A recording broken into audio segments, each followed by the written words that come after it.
খাগড়াছড়িতে পাহাড়ি কিশোরীকে দলবদ্ধ ধর্ষণের প্রতিবাদে অবরোধ চলাকালে গুইমারায় একটি বাজারে আগুন দেয়া হয়েছে। এতে বাজারের বেশ কয়েকটি দোকান পুড়ে গেছে।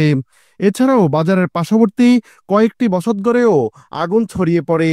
আগুন দেওয়া হয় কয়েকটি মোটরসাইকেলেও। রোববার দুপুরে খাগড়াছড়ি গুইমারা উপজেলার রামেসু বাজারে এই ঘটনা ঘটে। এর আগে কিশোরীকে দলবদ্ধ ধর্ষণের প্রতিবাদে যুগ্ম ছাত্র জনতার ব্যানারে অবরোধ ডাকা হয়। দুপুরে আইনশৃঙ্খলা বাহিনীর সাথে অবরোধকারীদের ধাওয়া পাল্টা ধাওয়ার ঘটনা ঘটে। এ সময় গুলির শব্দ শোনা যায়। এই ঘটনায় অন্তত ৬ জন আহত হয়েছে বলে স্থানীয় সূত্রে জানা গেছে। পুলিশ জানিয়েছে, এই সহিংসতার ঘটনায় ৩ জন মারা গেছেন। এদিকে গুইমারার রামেসু বাজারে আগুনের একটি ভিডিও সামাজিক যোগাযোগ মাধ্যমে ছড়িয়ে পড়েছে। চট্টগ্রাম খাগড়াছড়ি সড়ক থেকে প্রায় ১০০ গজ দূরের এই বাজারে ছোট বড় অসংখ্য দোকান রয়েছে। দোকানে বেশিরভাগ মালিকরাই পাহাড়ি।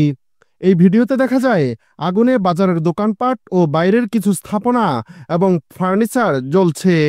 জানা গেছে অবরোধকারীরা বর্তমানে এখন সড়কে নেই, তবে তার আশেপাশের এলাকায় অবস্থান করছেন। এলাকা জুড়ে আইন শৃঙ্খলা রক্ষাকারী বাহিনীর টহল চলছে। রোববার ভোর ৫টা থেকে অবরোধ শুরু করে অবরোধকারীরা।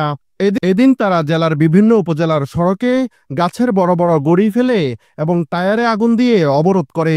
বর্তমানে চট্টগ্রাম খাগড়াছড়ি সড়কে যান চলাচল বন্ধ আছে। জরুরি প্রয়োজন ছাড়া কেউ ঘর থেকে বের হচ্ছে না। দোকানপাট বন্ধ রাখা হয়েছে। কেউ বের হলেও আইনশৃঙ্খলা বাহিনীর জিজ্ঞাসাবাদের মুখে পড়ছেন। প্রত্যক্ষদর্শীরা জানান, অবরোধের সমর্থনে খাদ্য গুদামের সামনের সড়কের উপর দাঁড়িয়ে প্রতিবাদ করেছিলেন অবরোধকারীরা। এই সময়ে আইনশৃঙ্খলা বাহিনীর সদস্যরা এলে তাদের সাথে কথা কাটাকাটির এক পর্যায়ে সংঘর্ষ শুরু হয়। গুলির সময় লোকজন বাজার ছেড়ে চলে যায়। এরপর ২০ থেকে ২৫ জন মুখোশ পরিহিত লোক এসে রামেসু বাজার ও বসতবাড়ি লুটপাট করে এবং যাওয়ার সময় মোটরসাইকেল ও বসতঘরে আগুন ধরিয়ে দেয়। এ বিষয়ে চট্টগ্রাম রেঞ্জ ডিআইজি আহসান হাবিব পলাশ জানান, খাগড়াছড়ির গুইমারা বাজারে দিনভর সংঘর্ষ হয়েছে। এতে আইনশৃঙ্খলা বাহিনীর বেশ কয়েকজন সদস্য আহত হয়েছে। এছাড়া সংঘর্ষের পর গুরুতর আহত ৫ জন গ্রামবাসীকে উদ্ধার করে হাসপাতালে নিয়ে আসা হয়েছে। তাদের মধ্যে ৩ জনের মৃত্যু হয়েছে।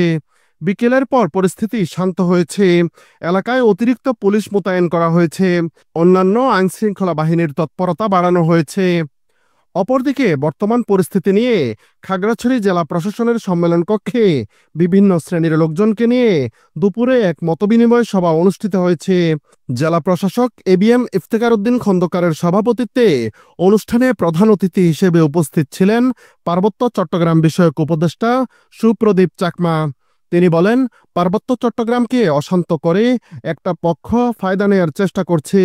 তিনি সব জাতিগোষ্ঠীকে মিলেমিশে থাকার আহ্বান জানান।